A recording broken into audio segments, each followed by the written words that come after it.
সমৰীয়া সমষ্টিৰ গৰৈমাৰীত আজি ব্ৰহ্মপুত্ৰ ভেলী একাডেমীৰ তৰফৰ পৰা সৰ্বভাৰতীয় ইঞ্জিনিয়াৰিং প্ৰৱেশিকা পৰীক্ষাত শিক্ষাৰ্থীৰে উত্তীৰ্ণ ছাত্ৰ তাৰিফুল ইছলামক সম্বোধনা জনোৱা হয়। গৰৈমাৰীৰ টুকুৰাপাৰা গাঁৱৰ চিৰাজুল ইছলাম আৰু আবিদা ইছলামৰ কনিষ্ঠ পুত্ৰ হৈছে তাৰিফুল ইছলাম।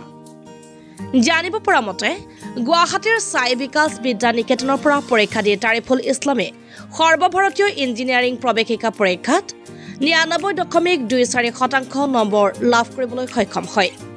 গৰৈমাৰীস্থিত ব্ৰহ্মপুত্ৰ ভেলী একাডেমীৰ ইংৰাজী মাধ্যমৰ তৰফৰ পৰা শিক্ষাৰ্থীৰে উত্তীৰ্ণ হৈ বৃহত্তৰ গৰৈমাৰী অঞ্চললৈ গৌৰৱ কঢ়িয়াই অনা শিক্ষাৰ্থী তাৰিফুল ইছলামক আজি অভিনন্দন জনোৱা হয়। এই উপলক্ষে ইংৰাজী মাধ্যমৰ গৰৈমাৰী ব্ৰহ্মপুত্ৰ ভেলী একাডেমীৰ প্ৰধান শিক্ষক মাছুম আহমেদৰ সঞ্চালনাত অনুষ্ঠিত সভাৰ উদ্দেশ্য ব্যাখ্যা কৰে একাডেমিক ইনচাৰ্জ নেৱাজ আহমেদে। অনুষ্ঠানত সৰ্বভাৰতীয় পৰ্যায়ত গৰৈমাৰীলৈ গৌৰৱ কঢ়িয়াই আনিবলৈ সক্ষম হোৱা তাৰিফুল ইছলামক ফুলাম গামোচা আৰু শৰাই প্ৰদান কৰি সন্মান জনোৱা হয়। অনুষ্ঠানত গৰৈমাৰী ব্ৰহ্মপুত্ৰ ভেলী একাডেমীৰ সভাপতি নুৰুল ইছলাম, কৃতিমান ছাত্ৰ তাৰিফুল ইছলামৰ পিতৃ চিৰাজুল ইছলাম, ব্ৰহ্মপুত্ৰ ভেলী একাডেমীৰ একাডেমিক ইনচাৰ্জ জেছমিন পাৰবিন, শিক্ষক-শিক্ষয়িত্ৰীৰ উপৰি শিক্ষাৰ্থীসকল উপস্থিত থাকে।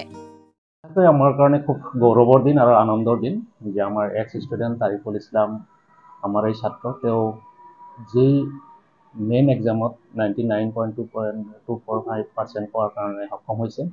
এটা অকল গৰৈমাৰী আমাৰ ব্ৰহ্মপুত্ৰ ভেলী একাডেমিৰ কাৰণে নহয়, গোটেই গৰৈমাৰীবাসীৰ কাৰণে খুব আনন্দ আৰ খুব গৌৰবৰ মুহূৰ্ত।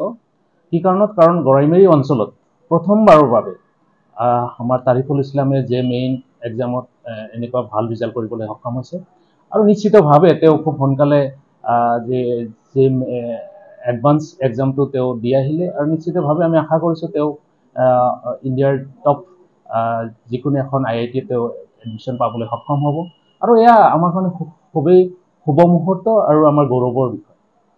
আমি লক্ষ্য কৰিছোঁ যে আমাৰ বিশেষকৈ আমাৰ সংখ্যালঘু বসতি অঞ্চলবিলাকত ছাত্ৰ ছাত্ৰীয়ে বিজ্ঞানৰ প্ৰতি আগ্ৰহী হয়, কিন্তু তেওঁলোকে কিছু কেৰিয়াৰৰ ক্ষেত্ৰত যাই সঠিক সিদ্ধান্ত ল'ব নোৱাৰি তেওঁলোকে কিছু পিছুৱাই আহিব লগা হয়। কাৰণ তেওঁলোকে সদায় কিছুমান দেখা যায় যে বিশেষকৈ মেডিকেলত তেওঁলোকে এণ্ট্ৰেন্সত আৰু কিবাকে মেডিকেলৰ এণ্ট্ৰেন্সত যদি তেওঁলোকে বিমুখ হয় তেতিয়াহ'লে তেওঁলোকে কেৰিয়াৰটো শেষ হোৱা বুলি ভাবে, কিন্তু তেনেকুৱা কোনো কথা নাই। বিজ্ঞানত মানে তেওঁলোকে ভাল ৰিজাল্ট কৰাৰ পিছত মেডিকেলেই হওক বা ইঞ্জিনিয়াৰিং হওক বা বিভিন্ন স্কোপ আছে আৰু সেই স্কোপবিলাক তেওঁলোকৰ সৰুৰ পৰা যদি তেওঁলোকৰ নলেজত থাকে বা তেওঁলোকক যদি নলেজটো দিয়া যায় সেই স্কোপসমূহৰ বিষয়ে নিশ্চিতভাৱে তেওঁলোকে ভাল ফলাফল লাভ কৰিব পাৰিব আৰু ফিউচাৰত তেওঁলোকে এটা ভাল কেৰিয়াৰ গঠন কৰিব পাৰিব।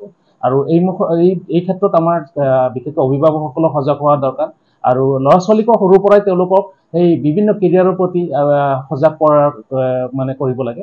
আৰু এই ক্ষেত্ৰত আমি ব্ৰহ্মপুত্ৰ ভেলী একাডেমি আমি বিশেষকৈ এই ক্ষেত্ৰত আমি সৰুৰ পৰাই ল'ৰা ছোৱালীৰ কেৰিয়াৰৰ কাৰণে কাউন্সেলিঙৰ জৰিয়তে এইখিনি আমি কথাটো ল'ৰা ছোৱালীৰ বিষয়ে মনত আমি দি দিওঁ যে অকল যে বিজ্ঞান কৰি যে অকল মেডিকেলেই পঢ়িব পাৰি তেনেকুৱা কোনো কথা নাই।